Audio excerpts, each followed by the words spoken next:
Hello everyone, my name is Jessica Korn, also known as Jess the Indecisive on YouTube, and this is a very special edition of my original series called Bastardize English, where I quickly try to draw and explain the plots to stories that you neglected to read. This episode of Bastardize English is dedicated to UCLA's newest batch of procrastinators, the class of 2018, as I'm going to be bastardizing their common book, Never Had It Made, Jackie Robinson's autobiography. Now, I'm going to be a third year this coming fall, so I have already suffered through my common book experience. But I read this for you, you lazy little Bruins, so pay attention.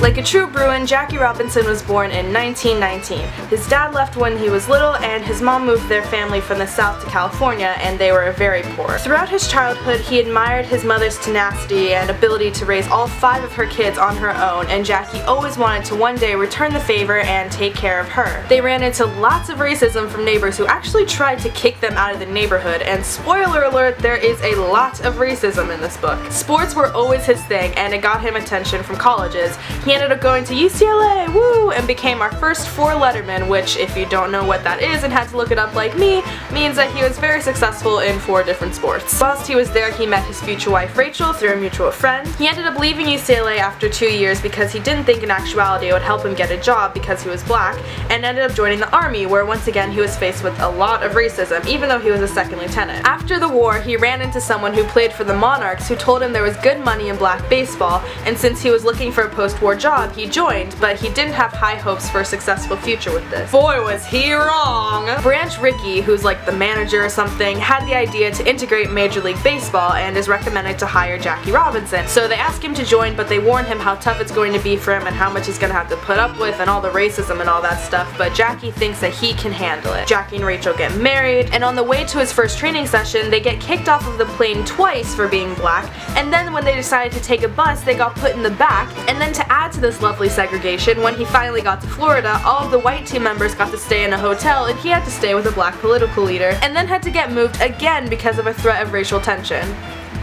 What a great time to live in. But on the upside, the more Jackie practiced, the better he got, and as the games went on, he started to prove himself more and more. Soon he has his first child with Rachel named Jackie Jr. As time goes on, more black players join the team, but surprise surprise, they're still a bit segregated. There was an incident where some of the members of the team actually made a petition saying they didn't want the black people on the team anymore, but Rickey told them anyone who was protesting black teammates could quit, so they stopped. Rickey was the homie. Jackie soon becomes officially signed on to the Montreal team and becomes number 42, so if you were wondering what that movie title from a few years ago meant, there you go! Some more racist stuff happens. Meanwhile, the fans coming to the baseball games are becoming more and more integrated, which is awesome. Also in 1948, he gets kicked out of a game for heckling an umpire, but it wasn't because he was black, it was because he was just another guy on the team, and anyone would have gotten kicked out for that, which is awesome.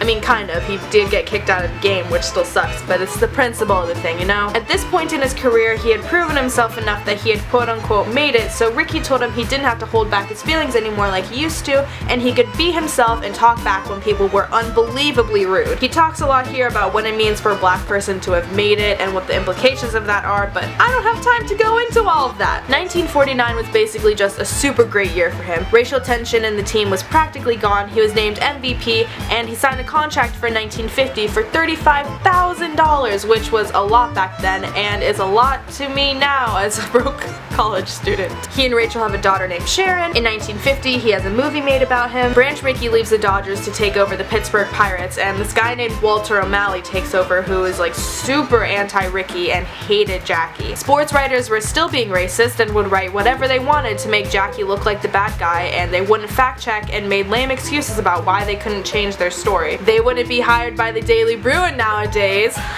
I am not funny. All of that negative attention from the press made O'Malley hate Jackie even more, and even though Jackie was just standing up for himself, O'Malley still continued to be a bit of a Trojan. keeping it PG. Jackie and Rachel have another son named David, and then they spend a whole chapter talking about all of their family drama. The Dodgers win the World Series, and then a bunch of baseball drama happens here with Jackie getting into fights with O'Malley and some of the other administration, and it just gets to be so much that Jackie gets fed up and wants to leave baseball. He's setting up to retire to become the vice president of Chock-full of Nuts, but just then he gets traded to the Giants. He was offered $60,000 to reconsider, but in the end, Jackie ends up retiring. So he starts to work for the Nut Company and becomes a civil rights spokesman, helping organizations like the NAACP. He backed Nixon in the presidential election, which he was hesitant to do, but he thought that Nixon would support black rights. He gets into the Baseball Hall of Fame, more family drama happens. He starts to talk to Governor Rockefeller and ends up quitting his job at the Nut Company to help with Rockefeller's campaign. He talks about meeting Malcolm X and Martin Luther King Jr. and how even though they had some disputes in a few of their beliefs, how much he ultimately respected them. He goes into banking, and there's this whole bank scandal that happens that's literally so dramatic that someone actually died of stress from being involved.